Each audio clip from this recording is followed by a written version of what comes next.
We're going to do our best to get through it, though. We are Brian and Baxter from Rocky Mountain Paranormal Research Society. It's based on that name alone. You pretty much know not to believe a damn thing we say. But we're gonna show you some hoaxes and new urban legends. And I know on the schedule it said for entertainment purposes only. It's a hybrid of the for entertainment purposes. Well, the thing is most of the time these hoaxers like to use that. Oh, this is just for entertainment purposes only. As soon as you question them about any of the science behind it. So, Shelley.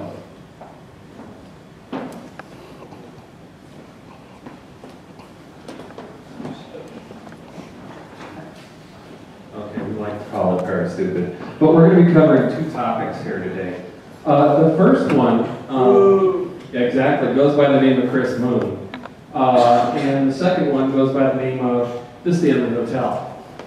And basically what we want to do is show you some of the claims that are being made and some of the research we've done into finding out what the truth behind these claims are. Now, when it comes to the Stanley Hotel, we are always asked, oh, have you guys been to the Stanley Hotel? Have you researched it? The punchline is we are never allowed to set foot in the Stanley Hotel again. And we'll tell you exactly why in this lecture.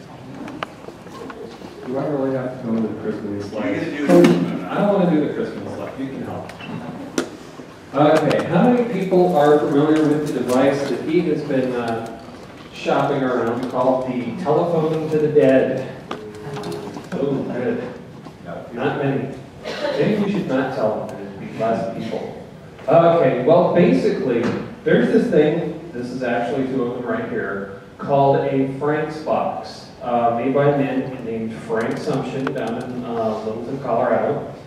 But according to especially Chris Moon or his organization, Haunted Times, they are able to hear the voices of passed on loved ones and communicate with them in real time.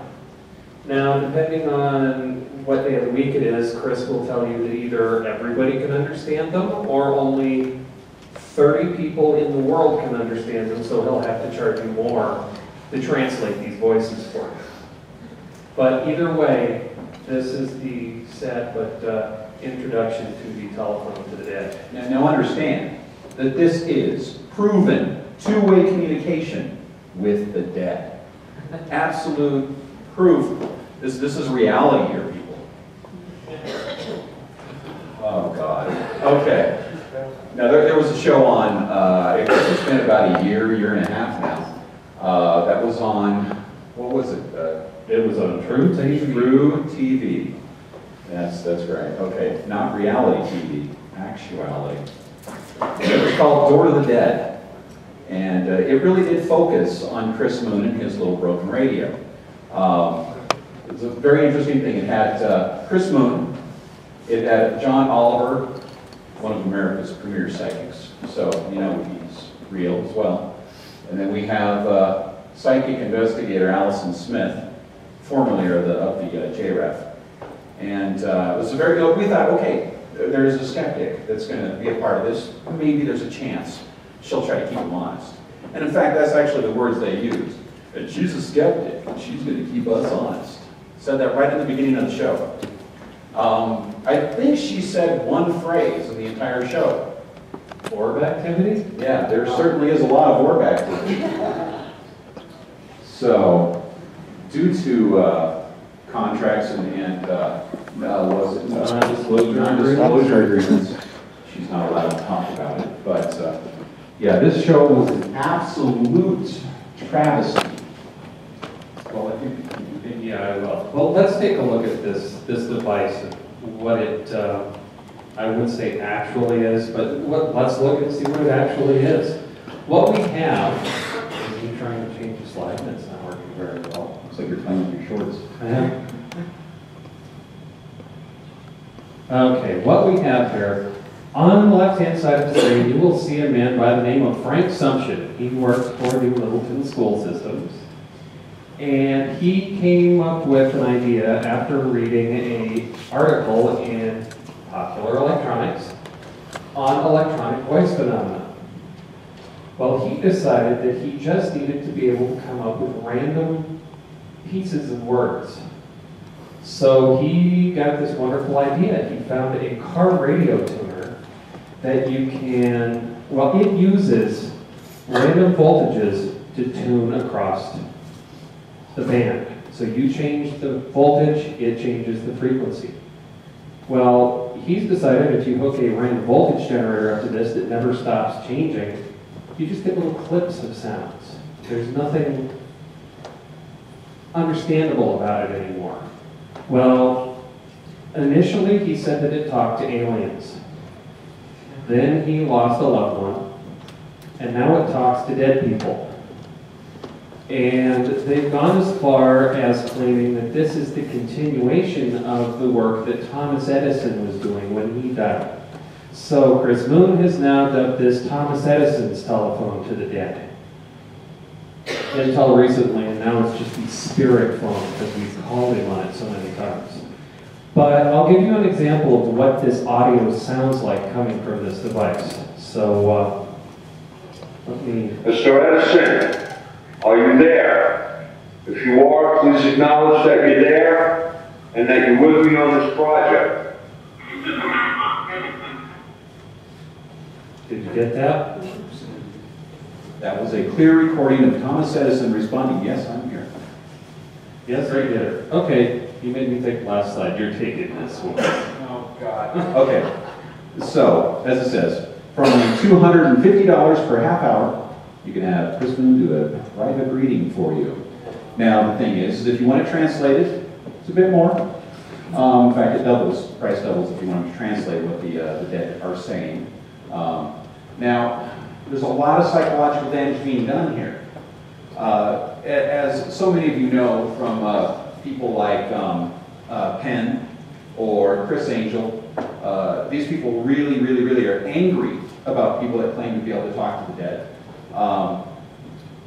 Because they know it's a bunch of crap. They know that it's not real. What it does is it puts you in a position of not being able to naturally go through the mourning process and get on with your life. What things like this do is they keep you right in that state of bereavement. You're always wanting to communicate with this dead loved one. You think that they're always right there to be able to talk to. And it does a lot of psychological damage to a person when they can't move on. Now, in this particular piece of video, he's doing a demonstration at a university. And he's got just a few people gathered around him. And he chooses one girl to come up. And she starts to question the box a little bit. And Chris tells her it's her dead brother. And she asks the question, was it an accident? Without even thinking, Chris just goes ahead and says, no, but you knew that already. So then you get to watch the girl crumble, because at this moment, it's become apparent to her that her brother was either murdered or killed himself. It wasn't natural causes, it wasn't an accident. So that's kind of a really cruel thing to lay on somebody, for one. And of course, when she does fall apart, you'll see that Chris Moon's assistant immediately takes her arm off of the girl, because she had her arm around her, backs away a bit, and they try to do a little bit of damage control, but it just doesn't work. Well, and to make matters worse, Chris starts laughing at them in the middle of it, which I think probably did more damage than any of it. But put on your critical thinking hats for a moment, because if you were dead and you were able to communicate with a loved family member still living, what kind of things would you want to communicate? Think about that when you listen to this and see if it sounds like in line with that thought. Ready for this? No, me too. There you go. Yeah, give us the specific first and last name, his first and last name, yours, and then yours. My first and last name is Jeremy Zilla. This is Sandy Bahama. Just talk to them. I can't what? I can't wait, so I love you, and I want to know, was it an accident? What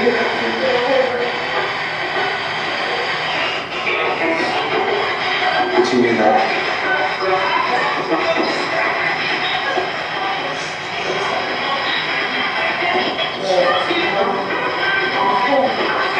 He said it's okay. He said it's okay. He said it's okay.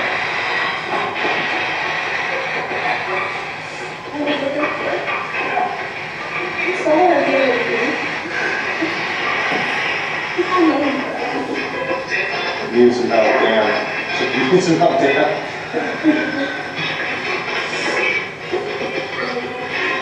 He says he's impressed with you.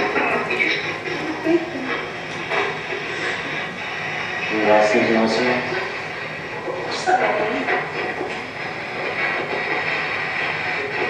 Thank you. He said thank you.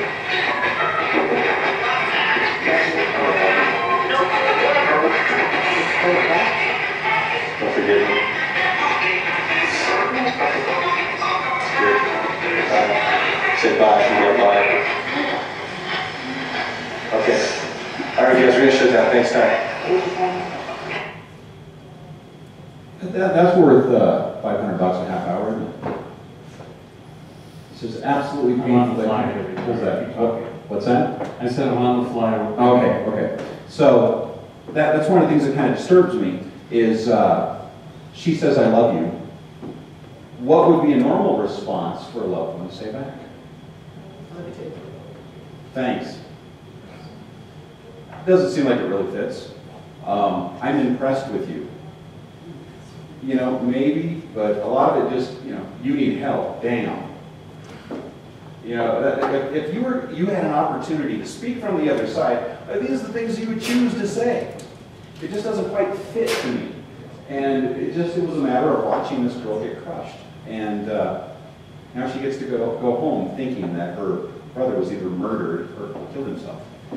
It's just kind of wrong, very morally ugly. Now, on an interesting note about this, the first time that we showed this, word got out to Chris that we were showing his little video, and they came to us saying that we were showing it out of context. We showed you the whole video. It's not like we've edited this down. But they did say that afterwards, because she was so emotionally broken, they did offer her a free session with the box afterwards. Do you think that helped? But now, another claim with this, hence the green ties. How many people are familiar with the Stan Romanek alien abductee case that, well, it was the primary cause of the attempted creation of the E.T. Commission last year in Denver. Well, Chris had his hands in that one too. He went over there to talk to the aliens because that's what Stan has living in his house.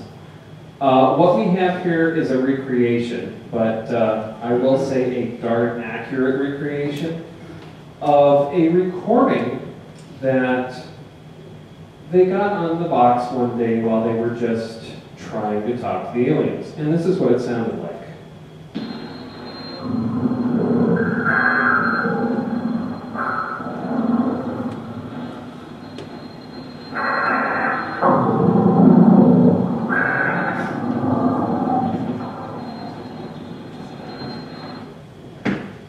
So, what they think, let's speed it up. Why?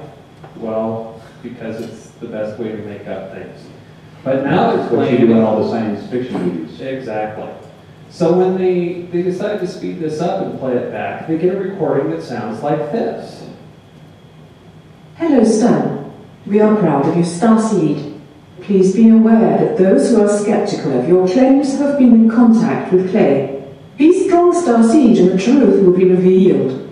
Now, I'll let Baxter talk about the technicalities between speeding down and speeding back up audio, because we've attempted this many times.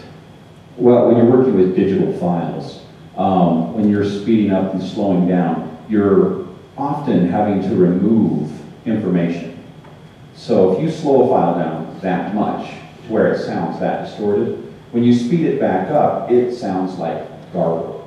It's a mess. Same